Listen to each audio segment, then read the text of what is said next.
Guys welcome back to my channel. सबसे पहले आप सबको राधे राधे। तो आज की वीडियो बहुत ही इन्फॉर्मेटिव होने वाली है क्योंकि आज मैं आपको बताने वाली हूँ कि आप गैप सर्टिफिकेट या जिसे आप बोलते हो एफिडेविट वो कैसे बनवा सकते हो। क्योंकि मैंने रिसेंटली लास्ट बनाया है तो मुझे पता है कि ऐसे आप बना सकते हो, तो उसकी इन्फॉर्मेशन मैं आपको पूरी दूँगी। तो let's start the video and if you like the video please like share and subscribe to my channel. So let's start. तो सबसे पहले कन्फ्यूजन सबको ये होता है कि गैप सर्टिफिकेट बनवाना कि नहीं है, कि नहीं बनवाना है।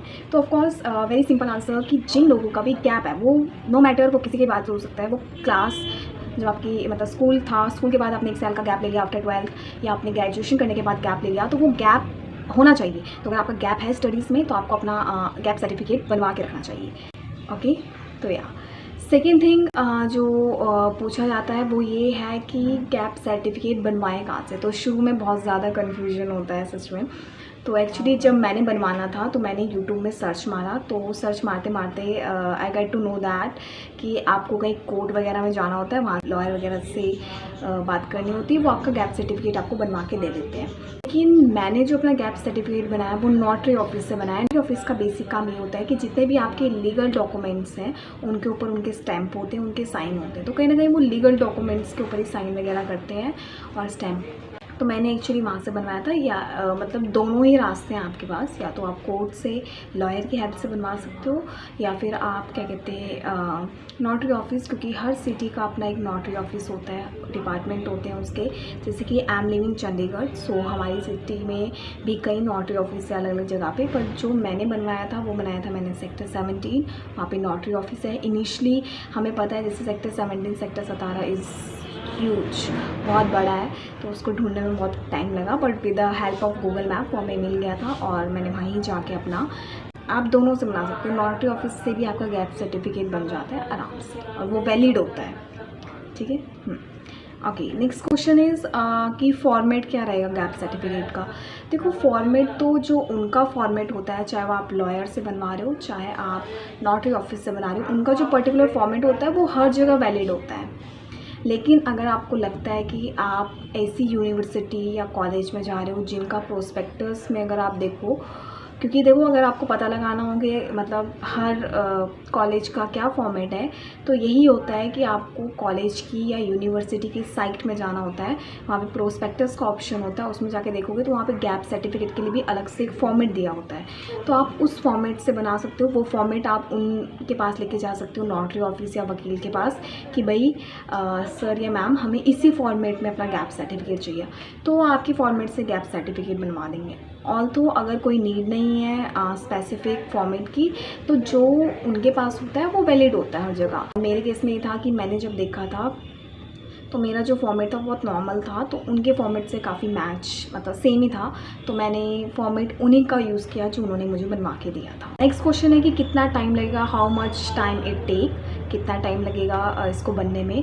तो कोई टाइम नहीं लगता है। मैं आपको अपनी बात बताऊँ, मैंने सेक्टर 17 से बनाया, तो मैं 11 बजे गई थी और मेरा 1 बजे काम हो गया था। मतलब कम से कम सिर्फ 2 घंटे लगे थे काम को पूरा होने में। काम 2 घंटे में हो गया था। एक्चुअली इनिशियली वो आपको एक फॉर्म देते हैं, वो आपको भरना होता है थोड़ा सा, फिर उसको ही साथ में संपर्क वगैरह होता है, वहाँ पे सबमिट करना होता है, वहाँ से एफिडेविट लेना होता है, ठीक है। तो यही 2 मेन काम होते हैं, फॉर्म भरना और एफिडेविट का फॉर्म लेना। आपने गैप लिया किस रीज़न से लिया, तो रीजंस आप दे सकते हो, जो भी आपका रीज़न रहा होगा, फाइनेंशियली या आप किसी चीज़ की तैयारी वगैरह कर रहे हो, तो वो रीज़न सोच के रखना है कि आपको क्या देना है वहाँ कि मैंने जब अपने टाइम पे यूट्यूब में वीडियो देखा था तो दे वर सेइंग कि स्टैम्प पेपर होते हैं या फिर जो 100 के नोट होने चाहिए उस पेपर में, मतलब 100 के नोट का स्टैम्प होना चाहिए या 50 रुपये के नोट का स्टैम्प होना चाहिए। तो मैंने ऐसा देखा था, बट जो मेरा फॉर्म है वो बिल्कुल उसमें कोई स्टैम्प नहीं है, कितने में मतलब कितने भी रुपए का कोई स्टैम्प नहीं है, वो बिल्कुल नॉर्मल है।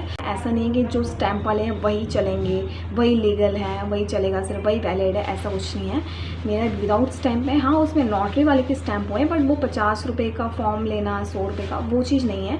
बनने की वो चीज़ नहीं होगी। अगर कोर्ट वगैरह में जाते हो तो शायद वही चीज़ चलती होगी, बट मैंने नोटरी ऑफिस से बनवाया है तो इसलिए मेरा शायद अलग होगा। बट जो मैंने बनवाया वो बिल्कुल वैलिड है, 100% वैलिड है, तो आप वहाँ से भी बनवा सकते हो instead of going court and all. Next question, how much money it's take. तो कोई पैसा नहीं लग रहा भाई। मैंने जो बनवाया था मेरा 20 रुपये फॉर्म का लगा था, एफिडेविट का जो फॉर्म होता है वो लेने में संपर्क से, और 100 रुपीज़ लिए थे जिसने मेरा पूरा प्रोसेस बनवाया था। वो एक नोटरी ऑफिस टाइप होता है, हो सके तो मेरी आपने लास्ट वीडियो देखी होगी, उसमें मैं वहीं गई थी, सेक्टर 17। मैं यहाँ पे शो भी कर दूँगी आपको। वो पूरा मतलब लॉयर्स वगैरह भी आई थिंक उसमें होते होंगे, तो पूरा डिपार्टमेंट उनका बैठा होता है, जिस मर्जी से आप जाके बनवा सकते। तो मैंने जिनसे बनवाया था उन्होंने मुझसे सिर्फ 100 रुपये लिए थे, तो मतलब मेरे जो टोटल रुपीज़ लगे थे वो 120 लगे थे। उसमें ही मेरा पूरा जो मेरा गैप सर्टिफिकेट था वो बन चुका। पैसे की बात करें तो मैंने कहा था मेरा 120 में बन गया था। हमें नहीं पता होता कितने पैसे लगेंगे, तो आपको इनिशियली एकदम से ये नहीं कि ज़्यादा दे देना है भाई जितने मर्जी में बन जाए, नहीं, जितना कम में हो सके उतने में करवाना है। That's it for the video, and like and subscribe to my channel। और of course ये वीडियो इन्फॉर्मेटिव था और होप सो आपको इस वीडियो को देखकर जितनी भी आपकी कन्फ्यूजन हो वो सारी गायब होगी। Thank you.